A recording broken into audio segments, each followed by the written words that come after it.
ગુજરાત સરકારે કોટન ક્રાંતિ યોજના જાહેર કરી 14,000 પર હેક્ટરે આપવાની વાત કરી, પણ હવે જેમ જેમ ખેડૂતો વચ્ચે આ વાત જઈ રહી છે તેમ તેમ એનો વિરોધ પણ વધી રહ્યો છે.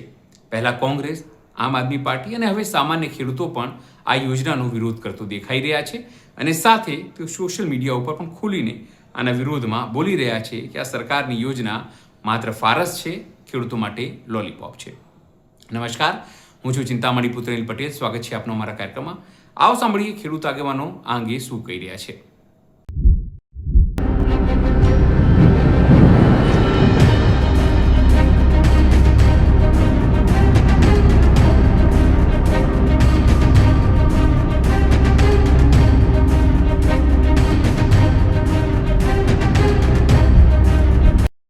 મારું નામ મહેશ દેવસીભાઈ મેર, ગામ ઢાકણિયા, તાલુકો સાયલા.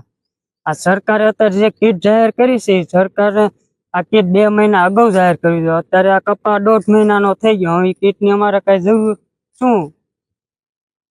સરકારને એ તો ખબર છે ને કે કપા હોવાઈ ગયા, વાવેતર થઈ ગયા છે કપાના. 2000 ની કીટ જાહેર કરી છે. એ જો ખરેખર ખેડૂતને દેવા જાય તો ડાયરેક્ટ ખેડૂતના ખાતામાં નાખ્યા, લોલીપોપ દેવાનું બંધ કરે.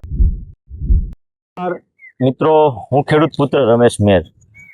જાહેરાત સરકારે લોલીપોપ આપવાનું પાછું ખેડૂતને ચાલુ કર્યું કે ભાઈ અમે ખેડૂતને 14,000ની ખેડૂતને કપાસની કીટ આપશું.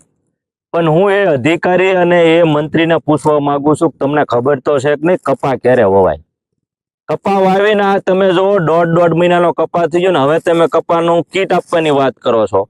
14,000ની કીટ આપવાની વાત કરો છો કે એમાં તમે બીટીના 4 પેકેટ આપવાની વાત કરો છો. માલપા તમે લીંબોળીનો ખોળ આપવાની વાત કરો છો. એક તમે દવા આપવાની વાત કરો છો, NPK આપવાની વાત કરો છો. હવે આ 1.5 મહિનાનો કપા થઈ ગયો ને તમે અત્યારે બિયારણ આપો તો અમારે કરવાનું શું? એ બિયારણનું શું અમારે તેલ કાઢવાનું છે? તો આવી ખેડૂતને આમથી ખોટી લોલીપોપ આપી અને ખેડૂતના નામે 14,000 તમે કોના ખિસ્સામાં નાખવાના છો? એ જે કીટ તમે 14,000ની કહો, એ 4,000ની કીટ થતી નથી ને તમે 14,000 તમે કયા તમારા માસીના દીકરા કંપની વાળાને લડાવવા માંગો છો? આ ખબર છે કે તમે ખેડૂતનું નહીં પણ ખેડૂતના નામે તમે તમારા માસીના દીકરા, મામાના દીકરા જે કંપનીઓ લઈને બેઠા છે બિયારણની, દવાની, એનો વેપાર કરવા માટેની આ મોટી યોજના છે ખેડૂતના માટે. પણ તમારે એવું કરવું નથી. ખેડૂતના નામે 14,000 ને 28,000ની ખોટી કીટો બનાવી અને ખેડૂતના નામે તમે તમારા કંપનીના મામાના, માસીના જે ભાણિયા તમારા થાય છે, બરાબર, એની તમે અત્યારે વેપાર કરાવવા સિવાય કઈ ધંધો નથી. એ બધો એવો માલ હશે જે કોઈ વેચાતો નહીં હોય, કોઈ ખેડૂતને કામ આવે એવો માલ નહીં હોય. એ બધો તમે આ ખેડૂતને કીટના નામે પધરાવવાનું અત્યારે ષડયંત્ર સરકારનું છે. તો હું અહીંથી કહેવા માંગુ છું કે આવો લોલીપોપ આપવાના ખેડૂતને રવાઈ દો. અને ખેડૂતને પણ કહું છું કે ખોટા આવા લાઈનમાં રહેતા ફોર્મ ભરીને તમારો ખોટો સમયનો અમે ખૂબ વખોડી કાઢીએ છીએ. આવી તમે લોભામણી અને લોલીપોપ આપવાનું બંધ કરો. આવનારા સમયમાં ખેડૂત સમજી ગયો છે આ તમારા લોભામણી સ્કીમમાં ખેડૂત આવવાના નથી. જય જવાન, જય કિસાન. નમસ્કાર મિત્રો, અત્યારે સરકારે જે 14,000 રૂપિયાની કીટ આપવાની જે જાહેરાત કરી છે, તો સરકારને પહેલાં પ્રથમ ખ્યાલ હોવો જોઈએ કે કપાસના વાવેતર આજથી 1.5 મહિના અગાઉ થઈ ગયા છે. તો 1.5 મહિના અગાઉ જે વાવેતર થયા હોય તો અત્યારે કોઈ પણ પ્રકારની કીટ કપાસ માટે, દવા, બિયારણ શું કામનું?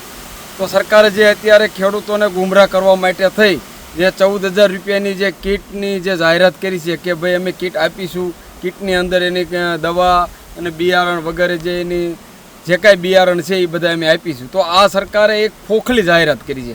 સરકારે જોઈ વિચારી અને નિર્ણય કરી છે. ખેડૂતને સારા નિર્ણય જાહેર કરવા જોઈએ ખેડૂતો માટે. આવા નિર્ણયથી સરકારને પોતાની છબી ખરડાય.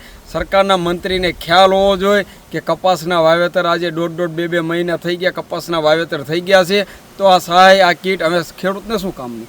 સરકારે જો જાહેરાત કરી હોય તો એકર દીઠ ખેડૂત માટે રકમ જાહેર કરવી જોઈએ કે ભાઈ આટલી રકમ અમે આપીશું, એવી ગાઈડલાઈન જાહેર કરવી જોઈએ. આનાથી ખેડૂતને ખોટા ભ્રમિત અને ખેડૂતનું અપમાન કરવાનું ગુજરાત સરકાર છોડી દે. આવા નિર્ણય સરકાર ખેડૂતો માટે કદી જાહેર આવા લેતા પહેલાં ખેડૂતોના બધાને પહેલાં પૂછવું જોઈએ, કમિટી બેવરે જાણ કરવી જોઈએ. આવા નિર્ણયથી ખેડૂતને એક ગુમરાહ કરવાના એક આ કાવા દાવા છે. આ નિર્ણયનો અમે સદંતર વિરોધ કરીએ છીએ અને આવા સરકારના આવા નિર્ણયનો અમે બહિષ્કાર કરીએ છીએ. ખેડૂત આગેવાનોની વાત સાંભળીને આપને શું લાગે છે? આ યોજના મુદ્દે ખેડૂતો ખાસ કરીને શું માને છે તેને લઈને આપ શું વિચારો છો? જરૂરથી અમારા કોમેન્ટ બોક્સમાં કમેન્ટ કરજો. એ સિવાય અમારી યુટ્યુબ ચેનલ લાઈક કરો, સબસ્ક્રાઇબ કરો, બેલ આઇકન દબાવો. સાથે અમારા નવા ઇન્સ્ટા પેજ અને ફેસબુક પેજને પણ જરૂરથી લાઈક કરો, શેર કરો અને ફોલો કરો. અત્યારે માટે બસ આટલું જ. નમસ્કાર.